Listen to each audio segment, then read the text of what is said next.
हमने बात की थी राजनीतिक सिद्धांत के बारे में और उसमें अपने पश्चिमी राजनीतिक विचारकों का अध्ययन करने के बारे में बात की और वह 1950 तक था और 1950 से 70 तक का पीरियड भी हमने देखा जो एस पी वर्मा साहब की किताब में, और 1971 से 2015 तक जो राजनीतिक विचार था वो भी हमने देखा कि राजनीतिक सिद्धांत किस प्रकार के थे।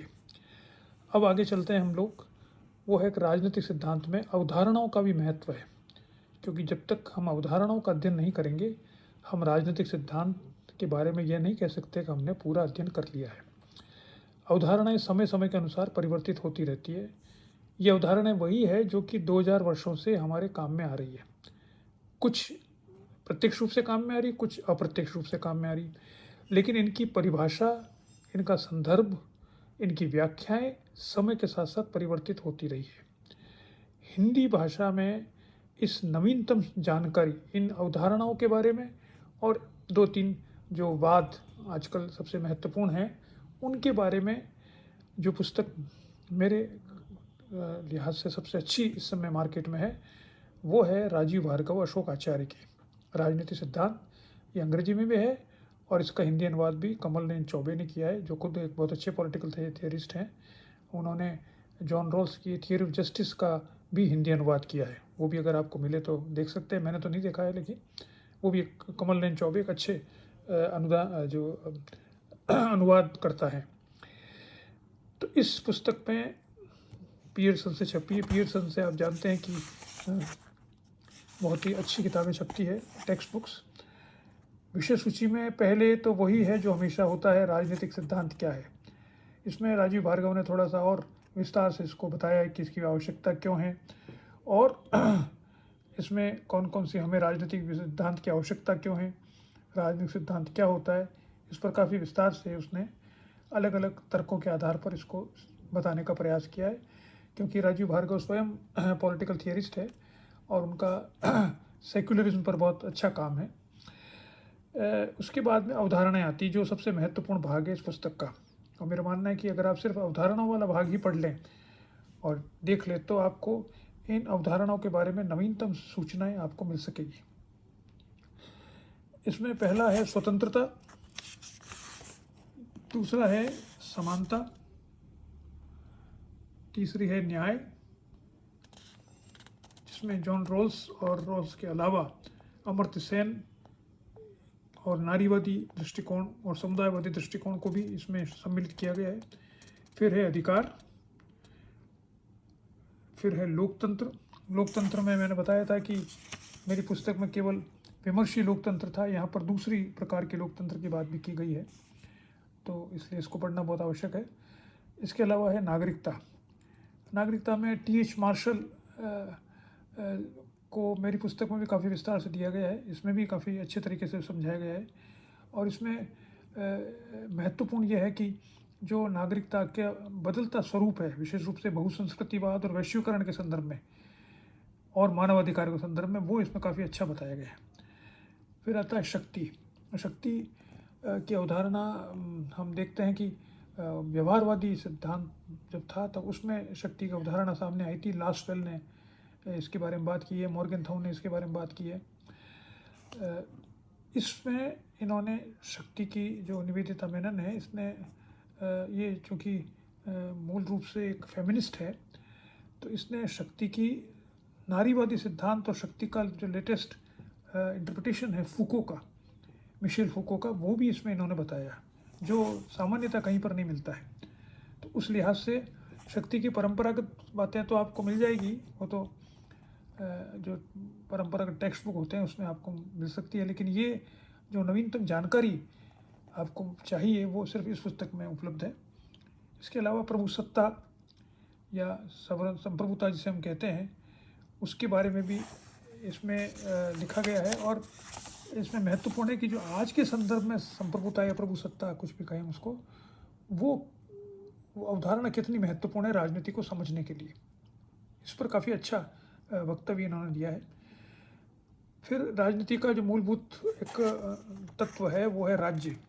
तो राज्य के बारे में एक अच्छा विमर्श इस पुस्तक में आपको मिलता है, जिसमें उसके उत्पत्ति के सिद्धांतों से लेकर के उनके जो कार्य होने चाहिए और जो लेटेस्ट जो व्याख्याएं हैं मिशेल फूको की जैसे फॉर इंस्टेंस, तो वो भी हमें देखना चाहिए।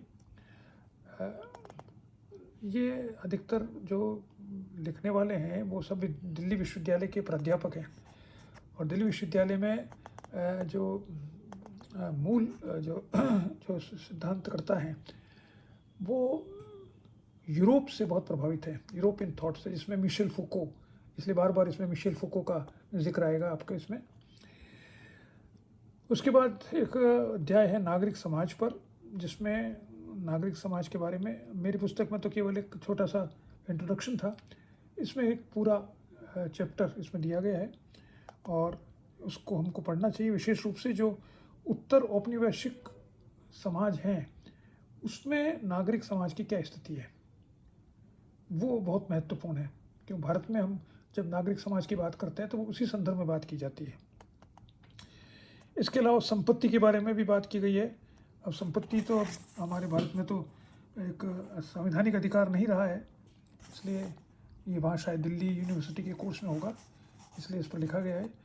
और जेंडर पर बात की गई है। निवेदिता मैनन ने, फिर जैसे मैंने बताया, वो वैसे ही फेमिनिस्ट है, तो जेंडर पर जो नवीनतम बहस हो रही है जेंडर और फेमिनिज्म के मध्य में, उसको बड़े विस्तार से इन्होंने बताया है। ये स्वयं इसके अधिकृत जिसे कह सकते हैं एक व्याख्याता हैं जो इसको सही प्रकार से बता सकते हैं।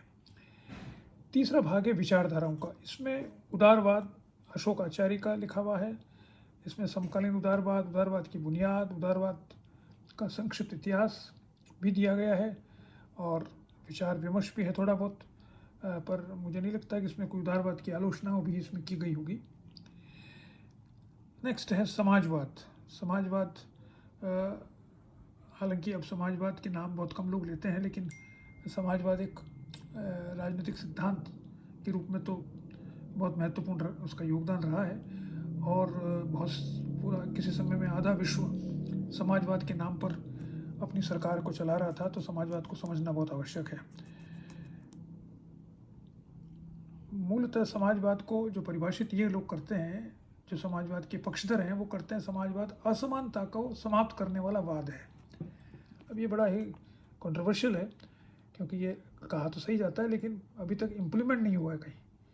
सिद्धांत में तो बिल्कुल सही है, लेकिन व्यवहार में अब तक कहीं पर ऐसा सामने नहीं आया है। जो साम्यवादी जो पद्धति थी उसमें कहीं ऐसा नज़र नहीं आया कि कोई असमानता समाप्त हो गई हो। वहाँ पर यही असमानता नहीं क्रिएट हो गई थी कि आप पार्टी के सदस्य हो या नहीं हो। इसी प्रकार से राष्ट्रवाद एक महत्वपूर्ण वाद है आज के संदर्भ में, विशेष रूप से जो आज ग्लोबलाइजेशन के संदर्भ में इसके बारे में हमें विचार करना चाहिए। इसके साथ साथ जो गैर यूरोपीय राष्ट्रवाद है वो विशिष्टता कैसे रखता है, ये भी महत्वपूर्ण है, जो इसमें काफ़ी अच्छी प्रकार से बताया गया है। फिर राजीव भार्गव का जो पेट सब्जेक्ट है सेक्युलरवाद, वो इसमें इन्होंने रखा है, शायद वहाँ कोर्स में होगा। तो सेक्युलरवाद होता क्या है, इन्होंने इसको धर्मनिरपेक्षवाद के रूप में परिभाषित नहीं किया है, या इसका ट्रांसलेशन इन्होंने पंथ निरपेक्ष या धर्मनिरपेक्ष न करके सेक्युलरवादी कर दिया है, जिससे कि ज़्यादा झगड़ा ना हो। कि धर्मनिरपेक्ष कहने पर तो झगड़ा होता है, तो सेक्युलरवादी कह दो। अब सेक्युलरवाद एक नया शब्द आ गया, उस शब्द को आप देखिए कि इसका क्या अर्थ है। तो खैर इसका अध्ययन करना चाहिए हमें। और फिर है दो और अब चैप्टर्स हैं। एक तो जिसे कहा जाता है सकारात्मक कार्रवाई को, या जो हमारे यहाँ अफर्मेटिव एक्शन जो पश्चिम में कहा जाता है, जिसको भारत में हम रिजर्वेशन से जोड़ते हैं, उसके बारे में भी थोड़ी बात की गई है। और फिर अभिव्यक्ति की स्वतंत्रता कितनी होनी चाहिए और सेंसरशिप क्या है, वो भी कहा गया है। लेकिन मूल रूप से जो इसके कॉन्सेप्ट के जो बारे में बात की गई है वो ज़्यादा महत्वपूर्ण है और उसका अध्ययन हमें करना चाहिए। अभी कोई दूसरी पुस्तक ऐसी नवीनतम सूचनाएं लेकर नहीं आई है। मेरी एक पुस्तक है, लेकिन अभी वो आ तो गई है मार्केट में, लेकिन वो अभी पूरी नहीं है ढंग से। मैं उसको थोड़ा और अच्छा करूँगा तब मैं आपको बताऊँगा। तो ये एक और पॉलिटिकल जो एक पोर्शन है पॉलिटिकल साइंस का, जिसे मैंने कहा था कि पश्चिमी राजनीतिक विचार, राजनीतिक चिंतक और अवधारणाएं, सिद्धांत और वाद, ये सब जो पोर्शन, एक बहुत बड़ा पोर्शन है, उसकी पुस्तकें मैंने आपको बता दी है। आगे हम देखते हैं। नमस्कार।